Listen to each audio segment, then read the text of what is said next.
It is time to make some picks for the first signature event of the 2026 PGA Tour schedule, and what a place. Pebble Beach Golf Links, the host of the AT&T Pebble Beach Pro-Am. This place has so much history, and the Golfbet Roundtable is here to dive through the historical facts, why the winners have done so well at this place over the years. We're going to talk all about that, picks and predictions coming up. And Patrick McDonald from CBS Sports, he's a writer, he's got a show there on the CBS Sports Network, joining us this week to hopefully beat Will this week in our picks. Brees, your voice, man, you belong on PGA Tour Live or something. They're not properly utilizing you. I have goosebumps after that intro. Are you kidding me? Well done. Well done. You didn't answer the question. I appreciate you throwing me under the bus in like 12 seconds there, Chris. So that was real nice. Also, apparently we should handicap this week which player is going to wear the blue pullover on Sunday. That seems to be a trend between Rory and Rose. So maybe that's the key, is what the guys are going to wear more than how their game stacks up for Pebble Beach. We had a guy wear a jacket last week. Chris Goddard for that victory. Nowhere to be found on this list of top odds. Scottie Scheffler starts a nice cool plus 260 to open. He has now since, gone more back to reality of plus 295. Still ridiculous. In that gap between he and Rory is getting bigger and bigger. Rory and Tommy Fleetwood, of course, opening their PGA Tour season here. Patrick, what do you think about the remainder of this list? A whole new fresh faces on the top of this odds board. Yeah, you see Siwoo Kim kind of creeping up there. He's been so good so far in 2026. It felt like he had a real chance last week. Obviously, the distant runner-up there at Farmers Insurance Open the week prior, but the putter let him down a little bit, missed a few putts on the low side, it felt like, coming down the stretch, Will. But, Pebble Beach, small greens, tough to putt on. No one's really hitting it better than Siwoo Kim at the moment, I think.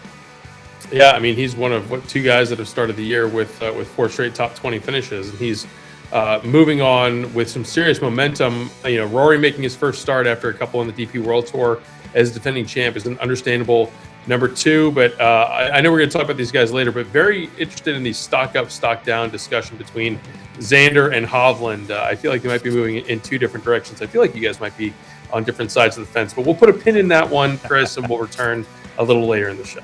We got to talk about the course and how you score at this place. What kind of player fits the mold? Well, you got to first understand about Pebble Beach. It's very short. It's the 3rd shortest course on tour as of last year's stats. In fact, Spyglass Hill also in the top 5 of that list, and you'll note both of these the only par 72s on that list, makes it even shorter, which means driving distance not nearly as important. Pebble Beach was the shortest driving distance course last year on the PGA Tour, and Spyglass Hill was right there as well. It all means that birdies from the rough are going to become more important because hitting the fairway not quite as important, not hitting it as far. Pebble Beach was 4th on tour last year in highest birdie percentage from the rough. Now, we can talk about fairways not mattering all we want, Patrick, but when you look at this course, the shortness and the stat that I just said, what are you looking at from a player who's going to score well this week? It's interesting where you look back at Pebble Beach and it's like a lot of tacticians, it feels like, has had a good run here. But then the 2 times it's been signature events, you got Wyndham Clark, 54 holes. Who knows what happens that Sunday if they play another round. Ludwig Oberg was right there in 2nd place that year. And then last year, Rory McIlroy, who hit driver a lot. So it seems like even though this is a place where the point A to point B, guys who are a bit more strategic in their game tend to fare well, these last 2 signature events kind of have my brain in a little bit of a pretzel, Will, where you had a bomber like Clark, you had a bomber like Rory get out there. And remember, this is kind of the time when it was all about Rory's wedge play at Pebble Beach, and he put a new golf ball in play, and he was flighting those clubs beautifully. So I think there's something somewhere in between is where I'm leaning, between bombers and really good wedge plays this week. So we're classifying Vaughn Taylor and Ted Potter as tacticians. Is that yes? Yes, we are. Okay, A to B players. I love it. And Phil. Yes. So I do think that there is, as you look at the handicap of this event in the signature era, you have to look at the course rotation too, because a couple years back we're using 3 courses. We were introducing Monterey, and guys are playing 36 holes on Pebble. And now you only have 1 round on Spyglass, and then you have 3 rounds on Pebble. in the no-cut format, and so it gives guys a chance to kind of get acclimated to the quirkiness, frankly, of Pebble Beach. It's some of the smallest greens on the PGA Tour. Chris, you ran through those stats. It's short, although it's not quite as short as it was last year with Doug Ferguson kind of revealing the new tee on the par 5 6th hole. It's basically across the street and in the rough on 14. So I do think that that's part of it, is that guys have a chance to get one round under their belt, then they go to Spyglass or vice versa, and then you have the weekend to really dial in your game for the demands of Pebble Beach. And I do think the other part, as I looked at this week, that might come back to how we saw it from 2 years ago that you mentioned, Wyndham Clark's weather-shortened win. I don't know that we're going to have a 54-hole event, but I do think, Patrick, we're looking at some weather impacting things over the weekend, specifically into Sunday. Looks like we might have some wind, might have some rain. So the sunny skies that we're seeing in these course vistas and the drone shots might not be around when we have a champion crown on Sunday. Yeah, and it's kind of a weird juxtaposition from last week where it was so firm and fast out there at TPC Scottsdale, really having to judge that first bounce on these greens, where it's going to be a spin control game with how soft those surfaces are going to be at Pebble Beach. So kind of alluding to my wedge point as well, a different test this week at Pebble. For sure. So what happened with Scottie Scheffler last week, playing poorly in the first round, 73, and then basically comes back and blitzes the field, was the best player of the last 3 rounds and almost pulled it off. There's always a Scottie problem every single week because odds are so short, but you don't know how to bet them. But Scheffler this week, when you're looking at this event, has not particularly suited him because he hasn't won here yet, guys. Only had 2 starts here the last 2 years as signature events. He was T9 and T6, so top 10 in both of those events at Pebble. But look where he's gaining his strokes, overwhelmingly approaching the green. Everywhere else in this event, keep in mind, signature event, smaller field, they're much shorter fields, and he's almost losing strokes off the tee. He's losing a lot of strokes around the green, and his putter has been around average. So the question is, Patrick, his ridiculously low odds, do you do anything with Scheffler here this week? Are the numbers bad? Is the course bad for him? I bet him to win. I'm not going to, but I think most people should.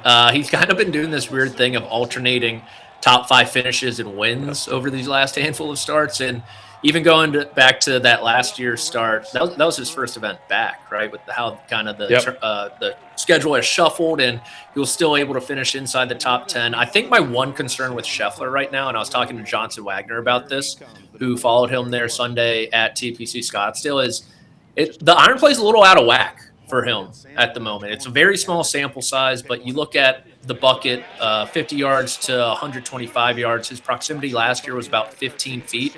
Right now it's around 20 feet. Johnson believes that he's a little too steep coming into the ball right now, but if there's one area where I'm concerned with Scheffler, you look at where he did pick up all those strokes the last couple of years, Will, it was his iron play, and right now it's not like vintage, peak, pristine iron play through 8 rounds this year. Probably a small sample size, though, and I'm looking too deep into it. Yeah, I mean, and also part of that sample size is him steamrolling the field at Amex, where, Chris, I feel like we had that discussion heading into La Quinta, where it's like, yeah, he's played decently, but he hasn't won here, and then he won by a country mile and shut a lot of us up. So if you're looking at the Pebble Beach course handicap, if it's a question of, hey, in order to hit these small greens, you have to put as many irons as you can within a 20-foot circle, that's Scottie Scheffler, and then a big gap toward the next best player. So in theory, it does lend itself to being more of a Scheffler course than some are on the PGA Tour. I'm interested in, Patrick, your points from Johnson there about potentially where his scatter plot is going with some of those shorter irons. But I was certainly impressed with what he did over the last 54 holes. I was ready to write him off. He's up to 20-1 to win in Phoenix last week. He was, a shambles essentially around the green and seemed really frustrated and out of it.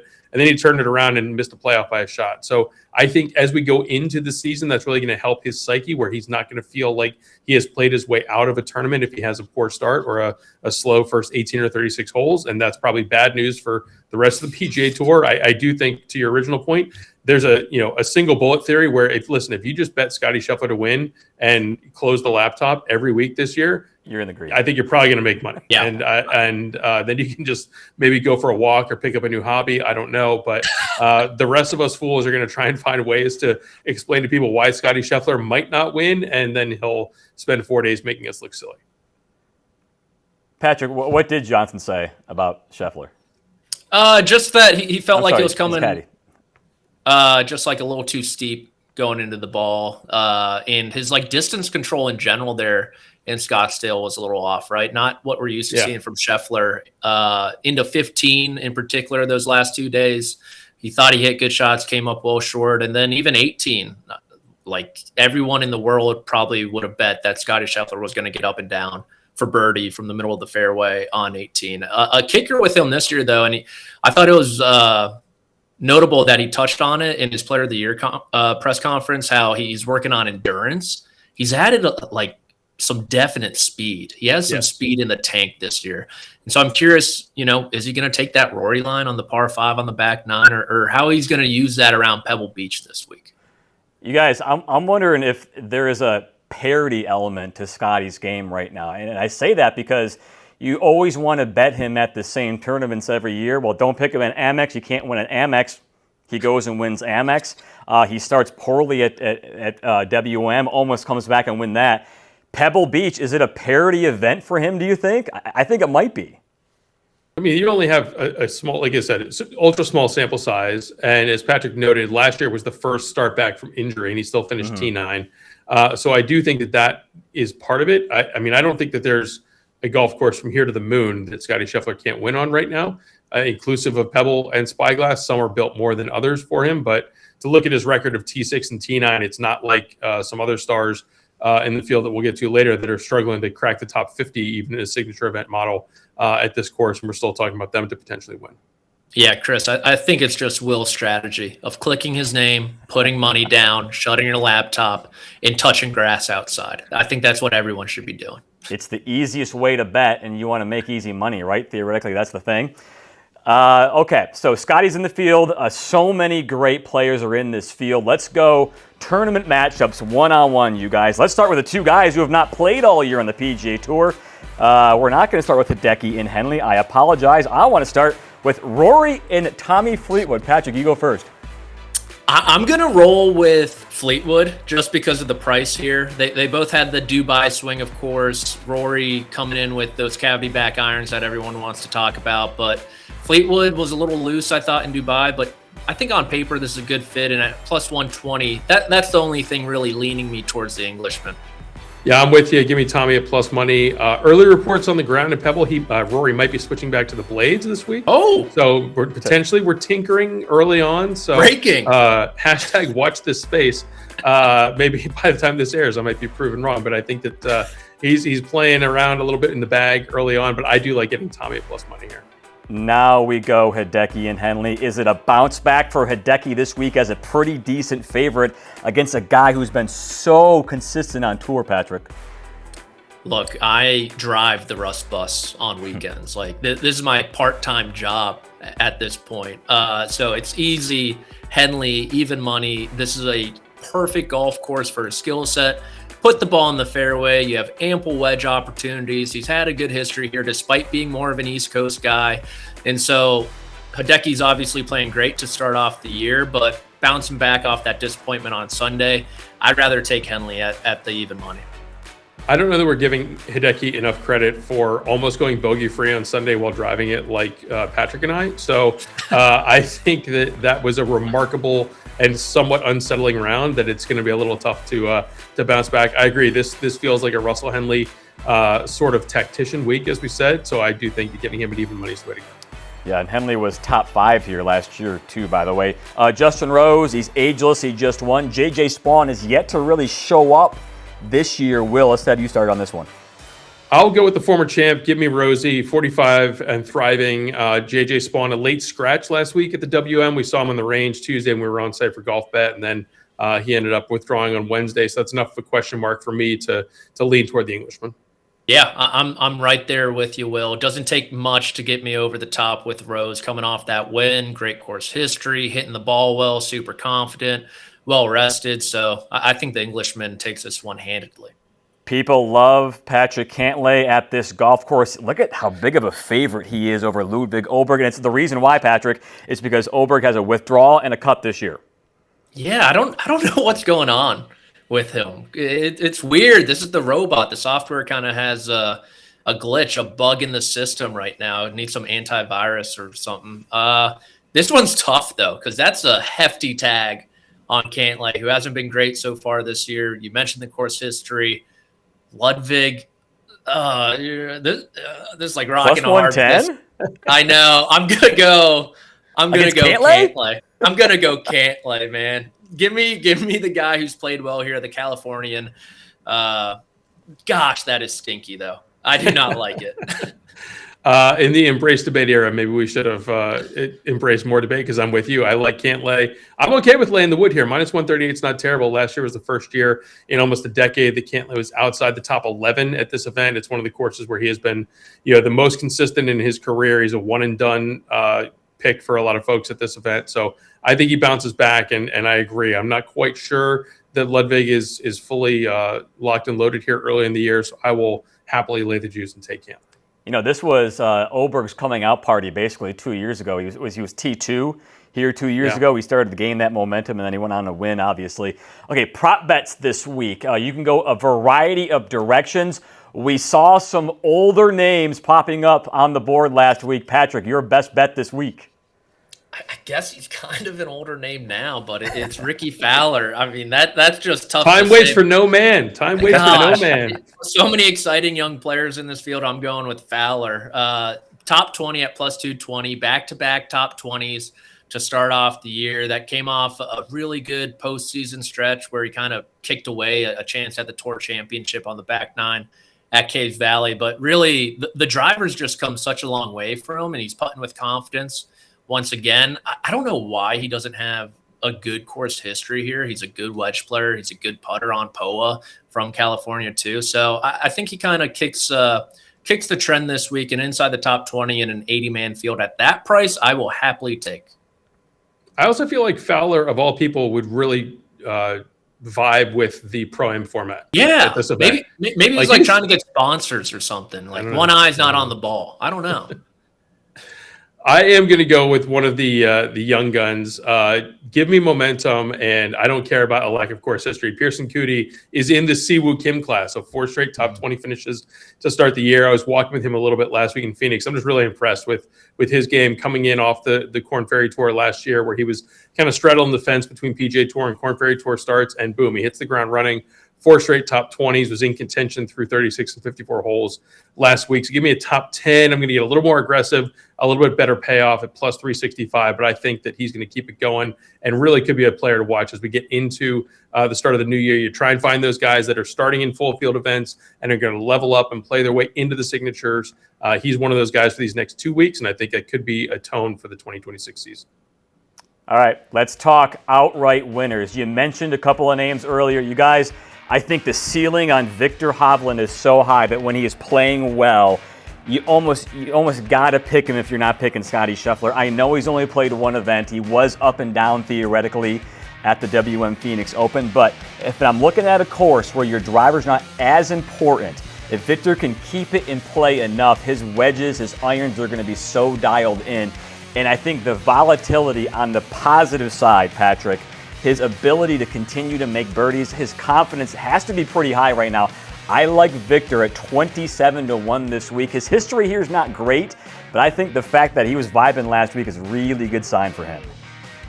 His history does include a rather big trophy as well from his amateur days, so he does have those good vibes coming back to Pebble Beach. I love this pick too. I am curious just in general for 2026 about that driver, but as you mentioned, if he can hide that a little bit, he was the second best iron player in the world last year behind only Scottie Scheffler, so it should be a great spot for him. Yeah, USAM in 2018, low am at Pebble at the 2019 US Open, so even though he hasn't played well, or as well as you might expect in this event, doesn't mean he's not lacking some Pebble history. I'm buying some Viktor stock coming off of last week. I saw enough to get interested. By the way, we're talking numbers. I apologize on your winner, Patrick, because Xander Schauffele has gone from 30-1 down to 25-1. That means that people are buying him. Wow, sharp money, you boy. What's happening here? People are tailing me, I guess. They shouldn't, but they are. Yeah, we talked about stock up, stock down. Xander is heading in the wrong direction. I was such a big buyer of him in the offseason. I kind of feel like the violinist on the Titanic right now. The ship might be going down, but I'm staying on board. It's been an honor, gentlemen, and this is just a play on the price. I think Xander Schauffele is still a really good golfer, despite playing let's see, 2 rounds poorly at the Farmers, 3 rounds poorly at Phoenix. Finished it in decent fashion there at TPC Scottsdale, but I'm still a believer in Xander, and you're getting me at 25-1, 30-1 to open the week at some places. I'm just going to take it based on principle. Despite the game not really being there yet, he can turn it around quickly, I think. Yeah, I'm jumping in the water. I'm looking for Jack Dawson in the door to float on. I was right there with you coming off the Ryder Cup. I was like, all right, he's locked in. We got momentum. He got the win at Bay Current in the fall. This is going to be back to 2024 Xander, and we're sputtering out of the gates. The miscut streak is come and gone. It looked like for a long time in Phoenix he was going to miss 2 straight cuts for the first time since 2018. He did rally to make that cut, as you mentioned, played pretty well on Sunday, but man, I need to see more, especially from a guy who doesn't necessarily play as well at this event as some of the other top names near the board. This is a pass for me, and I'm going to wait to see what Xander can do when we get back on the East Coast. He will win again, Patrick. Oh my gosh, of course. Not this week. It's going to be this week. All right, well, your guy, a little juicier price. Daniel Berger, yeah, 65-1. Let's keep scrolling. Don't be afraid to scroll down on your odds board here for a guy that has won at this event and has finished no worse than T10 in 3 career starts. Boog is back. T6 at the Sony Open. T16 last week at WM. Had a really big comeback over the last 12 to 18 months to get back to where he was in the late 2010s and early 2020s. I just feel like this is a great fit. And again, seeing 65-1, you want to talk about a 25 or 30 price for Xander. This is all just that Scottie inflation, where if you're not going to take Scottie, which again, maybe you should and just close the laptop, but if you're not, all of a sudden you're going to get a much better price on a variety of players at different levels, including some of these guys like Berger that's floating at 65-1 that ordinarily at this event might be trending more in the 40 or 50-1 range. I love DB. I think he got hurt at maybe the worst time in the history of professional golf, and the way he clawed his way back from full field event, alternate field event, not being able to go to the courses he was comfortable at, and to be in a field like this, I think speaks volumes to him. And I'm with you, Will. 65 against next to a name that has won here before is tough to turn up. Well, and it wasn't that long ago either. If you think about when Daniel Berger was consistently playing well on tour, he had that 4 or 5 shot lead at Cognizant 3 years ago. Yep. That was not that long ago for Daniel Berger. So if he can figure things out, he's a name to look at. Patrick, I had mentioned off the top of the show, you beating Will in your picks this week. But if you're going to pick Xander, I want to take that back. Well, I mean, Will and I also picked, I think, everyone the same in the matchup category. It's going to be the decider, yeah. The week will hinge on Xander Schauffele's performance. I feel good about that. Yeah. Patrick, I wish you the very best. I don't feel great, but it's the bed we made. Got to lay in it. We will close the laptop.